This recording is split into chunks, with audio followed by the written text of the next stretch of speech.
अस्सलाम वालेकुम स्टूडेंट, मेरा नाम मोहम्मद फ़ैज़ान अली कुरैशी है। उम्मीद है कि आप सब लोग बहुत अच्छे होंगे और आप सब लोगों को खुशामदीद मेरे इस चैनल बायोलॉजी मेरे साथ में।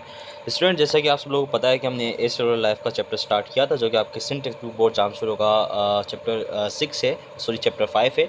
आज जो हम इस चैप्टर का टॉपिक कवर करने जा रहे हैं उसका नाम है बेसिकली HIV, जिसको हम HIV यानी कि ह्यूमन इम्यूनो डेफिशिएंसी वायरस कहते हैं। आज हम सिंपल सी बात है लाइफ साइकिल ऑफ HIV पढ़ेंगे, जो कि आपकी जो न्यू बुक आई है 11वीं क्लास की, उसमें से हम पढ़ेंगे। जितने भी नोट्स हैं सारे मैंने आपकी आपकी बुक में से निकाले हैं। हालाँकि मैंने उनको वेल मैनर तरीके से कंपोज़ किया ताकि आप उसे ईज़िली याद कर सकें। तो हम बिना कोई टाइम ज़ाया किए जितनी स्लाइड्स मैंने आपके लिए बनाई है ब्यूटीफुल सी, वो सारी आपके लिए। जब ये वीडियो अपलोड जाएगी तो आपको in the form of link PDF के अंदर आपको मिल जाएगा डिस्क्रिप्शन के अंदर, तो आप आप इसे वहाँ से डाउनलोड कर सकते हैं ईज़िली। स्टूडेंट्स, आगे बढ़ने से पहले ये डायग्राम आपकी बुक दिखाती है। इस डायग्राम को समझना बहुत ज़्यादा ज़रूरी है। इस डायग्राम को समझने के लिए मैंने आपके लिए ब्यूटीफुल से डायग्राम स्पेशली अलग तरीके से बनवाई है। तो सबसे पहला जो प्रोसेस होता है HIV की लाइफ साइकिल के अंदर, उसमें होता है बाइंडिंग, यानी कि एक वायरस आता है अपनी होस्ट के आगे, अपने होस्ट से, होस्ट जो होता है, होस्ट सेल जो होता है जिसके ऊपर वो आके इन्फेक्ट करता है, उससे आगे बाइंड करता है, फिर फ्यूज़ होता है, फिर वो अपना जेनेटिक मटेरियल इंजेक्ट करने के बाद फिर अपनी जेनेटिक चेंजेस लेकर आता है, फिर इंटीग्रेशन करता है, फिर रेप्लिकेशन करके अपनी जेनेटिक मटेरियल की कॉपीज़ बनाता है। देन बर्ड ऑफ होने के बाद असेंबली करता है, यानी कि arrangement of their material which they synthesize by the use of host machinery. Then ये जो छठा स्टेप होता है, इसके अंदर सारे जितने भी सामान उसने होस्ट मशीनरी यूज़ करके बनाया होता है उसको अरेंज करता है, जिसको हम असेंबली का नाम देते हैं। उसके बाद वो सारा बर्ड ऑफ हो जाता है। ये थोड़ी लाइफ साइकिल है। जब वो बर्ड ऑफ होता है तो वो अपनी पूरी कॉपीज़ क्रिएट कर लेता है। जब कॉपीज़ क्रिएट कर लेता है फिर वो दूसरे सेलों को इन्फेक्ट करता है और उस सब के लिए ही यही साइकिल चलती है। इस वजह से हम इसको क्या बोलते हैं, HIV साइकिल बोलते हैं। जितनी बात मैंने बताई सारा आपको नोट्स की फॉर्म में आपको डिटेल बताऊँगा। देखें, जितने भी वायरस होते हैं हर एक वायरस का होस्ट होता है। जैसे कि अब HIV का जो होस्ट है वो हमारे पास होता है lymphocyte. Lymphocyte is also a type of white blood cell. Lymphocyte वो सेल होता है जिसके ऊपर एक्चुअली HIV क्या करता है, इन्फेक्ट करता है और उसको अपना होस्ट बनाता है। और लिम्फोसाइट को हम हेल्पर टी सेल भी कहते हैं, बेसिकली हेल्पर टी सेल भी कहते हैं। दूसरा हम इसे इसका भी नाम दे सकते हैं, यानी कि CD4 भी कह सकते हैं इसे हम।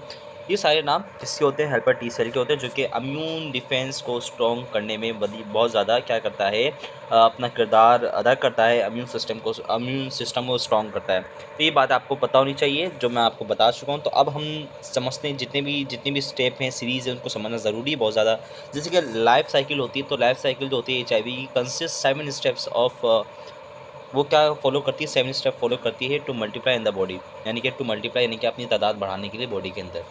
तो 7 स्टेप क्या होते हैं मैंने बता दिया, budding, fusion, reverse transcription, integration, replication, assembly और बडिंग। ये सारे प्रोसेस को हम अब थोड़ा सा थ्रोली पढ़ेंगे। थ्रोली पढ़ने के बाद थोड़ा आपको आइडिया हो जाएगा एक्चुअली लाइफ साइकिल क्या होती है। और ये मेरी आपसे 100% गारंटी है कि आप जब ये मेरा लेक्चर सुन लेंगे और मेरे नोट्स पढ़ लेंगे तो आपको इंशाल्लाह सारी चीज़ें याद हो जाएंगी। ये मेरा आपसे प्रॉमिस है। लेकिन एक चीज़ की हमेशा मैं आपसे रिक्वायरमेंट मांगता हूँ कि भाई सिंसियरिटी से हर चीज़ सुनो। मजाक भी होता रहेगा लेकिन sincerity is a very compulsory to learning. ये बात ज़्यादा ज़रूरी थी। तो अब हम चलते हैं, शुरू करते हैं पहले प्रोसेस से जिसका नाम है बडिंग। बडिंग एक्चुअली पहला प्रोसेस है जिसको हम अटैचमेंट भी कह सकते हैं दूसरे अल्फाजों में। इसमें पॉइंट के हिसाब से कहता है कि first virus attach with a lymphocyte cell surface. और लिम्फोसाइट सेल सरफेस के ऊपर एक खास तरह की प्रोटीन होते हैं जिनको हम ग्लाइकोप्रोटीन कहते हैं। ग्लाइकोप्रोटीन अरेंज हुए होते हैं in the form of receptor. जब वायरस आता है अटैच करता है लिम्फोसाइट की सेल सरफेस पे, तो वो अटैच किस पे करता है, ग्लाइकोप्रोटीन रिसेप्टर पे, जिसको हम CD4 भी कहते हैं। फिर क्या होता है, जब अटैच हो गया वायरस तो वायरस ने सेल लिम्फोसाइट की सरफेस से अटैच होने के बाद इंटर होता है। अब ये प्रोसेस हो गया ख़त्म। अटैचमेंट का प्रोसेस को हम बोलते हैं सिर्फ बाइंडिंग। अटैच किससे होता है, ग्लाइकोप्रोटीन रिसेप्टर से होता है जो लिम्फोसाइट की सेल सरफेस के ऊपर होता है। ये बात आपको याद रखनी है बडिंग के लिए। उसके बाद दूसरा प्रोसेस इसी वक्त शुरू हो जाता है जिसको हम बोलते हैं फ्यूजन। फ्यूजन में क्या होता है कि आपके पास जो वायरस होता है, वायरस का इन्वेलप, ये वायरस का इन्वेलप समझ लें। और दूसरा जो सेल मेम्ब्रेन, जो मेम्ब्रेन होती है लिम्फोसाइट की, वो क्या होती है, आपस में फ्यूज़ होती हैं। क्या होती है, आपस में फ्यूज़ होती हैं, यानी कि इन्वेलप, HIV का इन्वेलप एंड लिम्फोसाइट की जो मेम्ब्रेन होती है आपस में फ्यूज़ करती हैं और फिर क्या रहती हैं, अटैच रहती हैं। और उसके नतीजे में क्या होता है कि जो HIV है वो अपना RNA, जो कि एक्चुअली जेनेटिक मटेरियल है इसका, HIV का, वो क्या कर देता है, इंजेक्ट कर देता है इनटू द होस्ट सेल।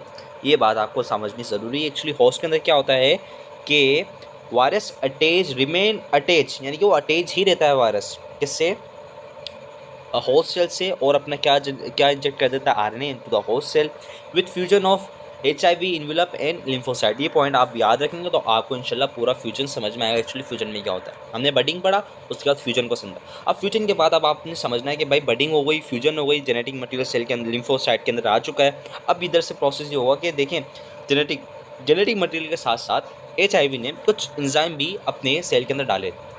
उन एंजाइम में से सबसे अच्छा जो एंजाइम है उसका नाम होता है, जो कि सबसे बड़ा, जो कि एक्चुअली फसाद की जड़ है सारे प्रोसेस के अंदर, उसको हम बोलते हैं रिवर्स ट्रांसक्रिप्टेस। ये एंजाइम करता क्या है कि ये आरएनए को क्या करवा देता है, डीएनए में कन्वर्ट करवा देता है, और इस डीएनए को हम फिर नाम दे देते हैं वायरल डीएनए का। सिंपल सी बात है, यानी कि the process in which RNA is converted into DNA is called reverse transcription. आप इसको ऐसे ही पढ़ सकते हैं। और जो पॉइंट हमने इधर लिखा है, viral RNA makes new DNA, this process called reverse transcription, आप इसे भी कह सकते हैं। जो इस प्रोसेस को करवाता है उस एंजाइम को हमने रिवर्स ट्रांसक्रिप्टेस कह सकते हैं। देखिए ये बात हम समझ गए। हमने अटैचमेंट पढ़ा, अटैचमेंट के बाद फ्यूजन पढ़ा, फ्यूजन के नतीजे में जो RNA अंदर गया होस्ट के पास, वो अब रिवर्स ट्रांसक्रिप्शन के प्रोसेस के जरिए अब वो वायरल DNA में कन्वर्ट हो चुका है। अब आपको ये बात समझ में आनी चाहिए कि जो होस्ट का जो पास जो जेनेटिक मटेरियल है, यानी कि जो DNA है होस्ट का, वो भी DNA ही है। अब जो वायरल का जो DNA है, अब जो वायरल का जो वायरस का जो RNA था, एक्चुअली वो खुद भी DNA बन गया, यानी कि अब दोनों सिमिलर हो गए। तो अब इसमें होगा क्या कि सेल, अब ये क्या होगा, अब वायरस का जो DNA होगा वो अब किस में शामिल होगा, होस्ट के DNA के अंदर। किसके अंदर, होस्ट के DNA के अंदर शामिल होगा और बिल्कुल इसके अंदर मिल जाएगा। इस मिलने के प्रोसेस को हम क्या कहते हैं, इंटीग्रेशन कहते हैं, PR से। अब मैं बताऊंगा कि कौन कौन से एंजाइम ने इस वायरल DNA को होस्ट DNA के साथ मिलाने में मदद दी। चलें अब इस प्रोसेस को अब हम इधर समझते हैं।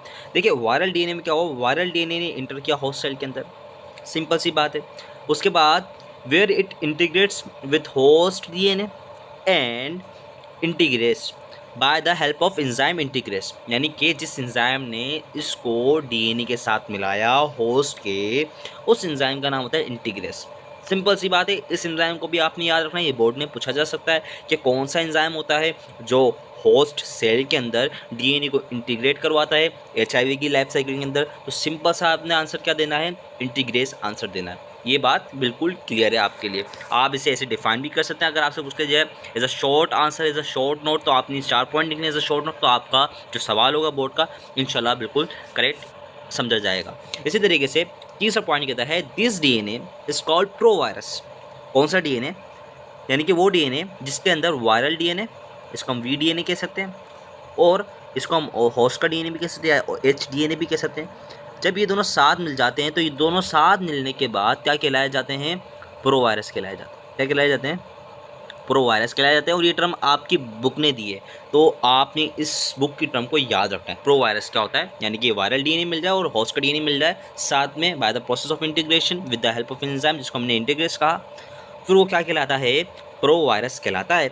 इसकी एक और ख़ास बात है प्रो वायरस कहने की, क्या होता है क्या है कि ये कुछ सालों तक, सीवरल ईयर्स तक इनएक्टिव रह सकता है। या तो ये कुछ कॉपी प्रोड्यूस करता है, प्रोड्यूस फ्यू कॉपी और no new copies of viruses या न्यू कॉपीज़ ऑफ HIV, या तो ये फिर प्रोड्यूस ही नहीं करता कोई भी न्यू कॉपी। ये बात आपने याद रखनी, खास एबिलिटी HIV वायरस की, जिस वजह से डिटेक्ट नहीं हो पाता बहुत सारे लोगों के अंदर, वैक्सीन नहीं बन पाती, क्योंकि ये अपनी शक्ल चेंज करता रहता है। एक्चुअली कभी इनएक्टिव हो जाता है, कभी डीएक्टिव हो जाता है, कभी एक्टिव हो जाता है, कभी इनएक्टिव हो जाता है। तो ये जो थोड़ा इसका जो लोचा है, ये डिस्टर्बेंस कॉज करता है for the development of vaccine. अब एक और बात बतानी ज़रूरी थी कि जो मैं आपको शुरू में नहीं बता पाया। देखिए जो HIV होता है वो कुछ डिजीज़ कॉज करता है, उस डिजीज़ को हम बोलते हैं AIDS, acquired immuno deficiency syndrome. AIDS इसलिए कॉज हो जाता है क्योंकि आपकी क़ुव्वत मुदाफ़ित, यानी कि इम्यूनिटी क्या हो जाती है, वीक हो जाती है, एक्सट्रीमली वीक हो जाती है। यानी कि जो आपकी बॉडी में जो माइक्रो ऑर्गेनिज्म, जो बेनिफिशियल माइक्रो ऑर्गेनिज्म थे आपकी बॉडी के अंदर, जो आपको डाइजेशन में हेल्प करते थे, वो भी फिर आपके खिलाफ हो जाएंगे, वो भी फिर आपके ऊपर पैथोजेनिसिटी कॉज करना शुरू कर देंगे। ये क्यों हुआ, क्योंकि आपकी जो इम्यूनिटी है, आपका जो इम्यून सिस्टम है, उसमें क्या आ गई है, डेफिशिएंसी आ गई है। इसलिए इसको हम क्या कहते हैं, acquired immuno deficiency syndrome. Syndrome का मतलब होता है ग्रुप ऑफ डिजीजेस। तो ये बात आपने याद रखनी है, ये बात एक्स्ट्रा बताना ज़रूरी है ताकि आपके दिमाग में की बनी रहे। इसके बाद अगला प्रोसेस आता है आफ्टर इंटीग्रेशन ट्रांसक्रिप्शन। देखें अब डीएनए शामिल हो चुका है किसके पास, होस्ट के डीएनए के साथ। अब जब होस्ट के डीएनए में शामिल हो गया, देखें अब होस्ट के डीएनए में शामिल होने का मतलब है कि अब वो क्या करवाएगा, होस्ट का डीएनए ट्रांसक्रिप्शन करेगा। ट्रांसक्रिप्शन में क्या होता है कि एमआरएनए बनता है। ये एमआरएनए क्यों बनता है, ये एमआरएनए इसलिए बनता है कि अब सेल बोल रहा है कि भाई अब मुझे ये सेल को ये प्रोटीन की ज़रूरत है। अब इस प्रोटीन बनवाने के लिए कुछ कमांड सेल भेजता है in the form of mRNA. फिर ये एमआरएनए जाते हैं ट्रांसलेट होने, यानी कि पढ़ने, यानी कि इनको बनाने, अब इसको बनाना भी तो शेफ के पास जाते हैं, सिंपल सी बात है। उस शेफ का नाम होता है हमारे पास राइबोसोम। वो राइबोसोम क्या करता है, इन्हें पढ़ता है यानी कि ट्रांसलेट करता है और एक डिश बना देता है। उस डिश को हम नाम देते हैं प्रोटीन बना देता है। अब इनमें कुछ प्रोटीन सेल के खुद के भी होंगे और कुछ किसके भी होंगे, वायरस के भी होंगे। ये बात आपने समझनी ज़रूरी है। कुछ प्रोटीन सेल के खुद के होंगे और कुछ प्रोटीन वायरस के खुद के भी होंगे, क्योंकि वायरस का जो डीएनए है वो होस्ट के डीएनए के साथ इंटीग्रेटेड साथ मिला हुआ है। इस बात को आपने याद रखना है। अब आपको बात समझ में आ गई होगी। अब इधर हम पॉइंट पढ़ लेते हैं। Integrated DNA develops mRNA. Simple सी बात है, इंटीग्रेटेड डीएनए ने क्या बनाया, एमआरएनए बनाया for the process of protein synthesis. इस बात ने आपने याद रखना है। तो दूसरा पॉइंट हमें इधर ये कहता है कि टू मेक वायरल प्रोटीन, ताकि उस प्रोटीन सिंथेसाइज के ज़रिए वायरल प्रोटीन बनवा सके, सही है। और जो उसने bye the use of RNA polymerase. अच्छा, आरएनए पॉलीमरेज एंजाइम का उसने यूज़ किस चीज़ में किया है, आरएनए एमआरएनए बनवाने के लिए। आरएनए पॉलीमरेज सेल का खुद का ही एंजाइम होता है, ये कोई वायरस के पास से नहीं आता। इस बात को आपने ध्यान में रखना है। इसके नतीजे में क्या होता है कि क्रिएट हो जाती हैं कॉपीज़ ऑफ जेनोमिक मटेरियल। अच्छा, इधर इस बात की थोड़ी सी डिस्क्रिप्टिव बात नहीं, इसको बताना ज़्यादा ज़रूरी है कि जो जेनोमिक मटेरियल की कॉपीज़ की बात कर रहा है, सिंपल से डीएनए की बात कर रहा है। तो उस वक्त रिप्लिकेशन भी होनी ज़रूरी होती है। रिप्लिकेशन से मुराद होती है कि to create the copies of DNA. जाहिर सी बात है, जब सेल डिवाइड होगा तो उस वक्त जो सेल में कॉन्टेंट जो है वो एक डीएनए तो नहीं चाहिए डिवाइड होने का। अब वायरस को भी निकलने के लिए ना अपना जेनोमिक मटेरियल चाहिए ना, तो उसने अपना एक जेनोमिक मटेरियल की कॉपी भी बना ली साथ में। तो अब वो जेनोमिक मटेरियल की कॉपी भी तैयार हो गई, कुछ प्रोटीन्स भी तैयार हो गए। क्या हो गए, जेनोमिक मटेरियल भी तैयार हो गया, और क्या तैयार हो गया, आरएनए भी तैयार हो गया। और फिर क्या होता है, एमआरएनए जिसने क्या बनाया, एमआरएनए जो बना by the instruction of DNA, तो अब वो क्या कर रहा है, वो बना रहा है लॉन्ग चेन ऑफ प्रोटीन, जिसने मैंने बताया कि प्रोटीन इधर बन चुके हैं। अब ये सारा काम कौन से प्रोसेस में हो चुका है, अब ये ट्रांसक्रिप्शन के अंदर होगा। ट्रांसक्रिप्शन के अंदर रिप्लिकेशन भी हो गई, आपकी प्रोटीन की सिंथेसिस भी हो गई। और ये जो लॉन्ग चेन प्रोटीन की बात करें, सिंपल सी बात है कि हम इधर लॉन्ग चेन भी बता सकते थे, खैर कोई मसला नहीं है। ये सारी बातें हो गई। अब असेंबली में क्या होता है, जो चीज़ें बनी, जेनोमिक मटेरियल बना, लॉन्ग चेन्स ऑफ प्रोटीन बन गई, उन सब को अब अरेंज करने का काम है। उसको अरेंज किया जाता है। When protein are form use its another enzyme, जिसको हम क्या बोलते हैं, प्रोटीएज बोलते हैं। ये प्रोटीएज एंजाइम, इसके पास खास एबिलिटी होती है कि ये प्रोटीन को क्या कर सकता है, कट कर सकता है, उसके फ्रेगमेंट बना सकता है। सिंपल सी बात। तो cut down protein to small fragment that later together with HIV genome and develop a new progeny, यानी कि वो कट जाएँ वो पार्ट्स प्रोटीन के, जो बाद में साथ में आ जाएं, इकट्ठे हो जाएं, और फिर वो किसके साथ मिल जाएं, जीनोम के साथ मिल जाएं, और एक न्यू कॉपी बना दें किसकी, HIV वायरस की। ये सारे काम किस में हो जाते हैं, असेंबली में हो जाते हैं। इसके बाद लास्ट प्रोसेस होता है जिसको हम बडिंग कहते हैं। देखिए, बडिंग के अंदर क्या होता है कि जो भी सारा मटेरियल बन चुका है, अरेंज हो चुका है, अब उसको बाहर भी तो निकलना है ना। हमेशा बैक्टीरिया को बाहर निकलने के लिए उसको एक सराउंडिंग के लिए मेम्ब्रेन चाहिए। वो जो मेम्ब्रेन होती है वो होस्ट से ही ले लेता है। कैसे लेता है, इधर समझते हैं। New progeny of virus when mature it connects with cell membrane and form small projections as bud, यानी कि जब वायरस की प्रोजेनी मैच्योर होती हैं, यानी कि बिल्कुल असेंबली कर लेती हैं, अपने सारे पार्ट्स टुगेदर कर लेती हैं, तो अब वो क्या कनेक्ट होती है, जाके किससे कनेक्ट होती हैं, सेल मेम्ब्रेन ऑफ लिम्फोसाइट से। फिर वहाँ पे वो छोटी छोटी सी प्रोजेक्शन बना लेती हैं। प्रोजेक्शन से बाद extra irregular part of cell, यानी कि सेल गोल होता है, जैसे कि सेल गोल होता है, लेकिन अब वो सेल का कुछ इस तरीके का स्ट्रक्चर बन रहा है। समझे, कुछ ऐसे सेल कुछ ऐसा है। अब उस सेल का एक ऐसे बड निकलना शुरू हो रहा है, उस बड के साथ ही ये प्रोजेक्शन निकलनी है इधर। इसको हमने क्या बोला, बड बोला, क्योंकि ये एक्स्ट्रा सेलुलर स्ट्रक्चर है, क्योंकि ये सेल की ऐसी शेप नहीं होती, इसलिए हमने बोला ये सेल की नॉर्मल सी फॉर्म है, सेल बड कर रहा है, निकाल रहा है, एक सेल निकाल रहा है, दूसरी कॉपी निकाल रहा है अपने अंदर से। जब बड करेगा तो इधर सेल मेम्ब्रेन है, तो जो वायरस जो एक सेल मेम्ब्रेन बनाएगा अपने ऊपर, जो कवरिंग लेकर आएगा, वो ड्राइव किससे करता है? खुद लिम्फोसाइट की मेम्ब्रेन से करता है। पढ़ते हैं इधर, bud acquire some of glycoprotein part of cell membrane for its own covering. यानी कि जो बड होता है, ये जो बड बन रहा है, ये बड ये क्या ले लेता है? थोड़ा सा ग्लाइकोप्रोटीन पार्ट ले लेता है लिम्फोसाइट पे से फॉर इट्स कवरिंग, और फिर ये लास्ट प्रोसेस करता है, दे रिलीज आउट, यानी कि ये लिम्फोसाइट को ले लेते हैं, फिर ये अब ये बाहर निकल चुका है आपका क्या? वायरस। अब ये वायरस बाहर निकल चुका है, ऐसे इसमें से ये बाहर आ चुका है virus, released out of the cell and move in to infect other cell. अब ये जा रहा है दूसरे सेल के ऊपर इन्फेक्ट करने, और यही साइकिल 7 स्टेप वाली सीरीज़ दोहराएगा वापस। अब हम डायग्राम पे जाते हैं कि अब डायग्राम भाई क्या बोल रही है। चलें भाई डायग्राम पे आ जाए। डायग्राम में सबसे पहले प्रोसेस होता है बडिंग का। मैंने बताया बडिंग पे आते हैं स्पेशल रिसेप्टर होते हैं, ये स्पेशल आपको रिसेप्टर देता है। इस रिसेप्टर को हम क्या बोलते हैं? CD4 भी बोल सकते हैं इसे। रिसेप्टर को हम क्या बोलते हैं? CD4 रिसेप्टर, या ग्लाइकोप्रोटीन रिसेप्टर भी कहते हैं। क्या कहते हैं? ग्लाइकोप्रोटीन रिसेप्टर कहते हैं। ये ग्लाइकोप्रोटीन इस रिसेप्टर से आके बाइंड करता है, और ये फिर क्या होता है? अलाउ हो जाता है फॉर द नेक्स्ट प्रोसेस, जिसको हम क्या बोलते हैं? फ्यूजन। फ्यूजन में क्या होता है कि envelope of HIV and membrane of lymphocyte are fused together and virus release their genetic material into the, या inject genetic material into the cell। फिर उसके बाद तीसरा प्रोसेस शुरू होता है, जिसको हम रिवर्स ट्रांसक्रिप्शन कहते हैं। इसमें क्या होता है? जो RNA होता है वो किस में कन्वर्ट हो जाता है? DNA में कन्वर्ट हो जाता है। फिर वो DNA किस में? DNA में कन्वर्ट होता है bye the help of enzyme, जिसको हमने रिवर्स ट्रांसक्रिप्टेज कहा। फिर उसके बाद चौथा प्रोसेस शुरू होता है, मैं आपको बता चुका हूँ। जो वायरल RNA कन्वर्ट हुआ है वायरल DNA में, वो इंटीग्रेट होगा किसके साथ? इस और ये है होस्ट का DNA, ब्लू से जो आपको दिख रहा है, और फिर किस में शामिल हो जाएगा? कुछ ऐसे आके होस्ट के DNA में शामिल हो जाएगा। फिर इस पूरे प्रोसेस को हम क्या कहते हैं? इंटीग्रेशन। जिस एंजाइम की मदद से शामिल होता है उस एंजाइम को हम कहते हैं इंटीग्रेस। क्या कहते हैं? इंटीग्रेस।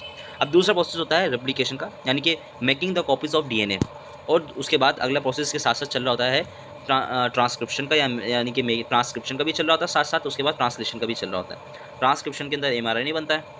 क्या बनता है?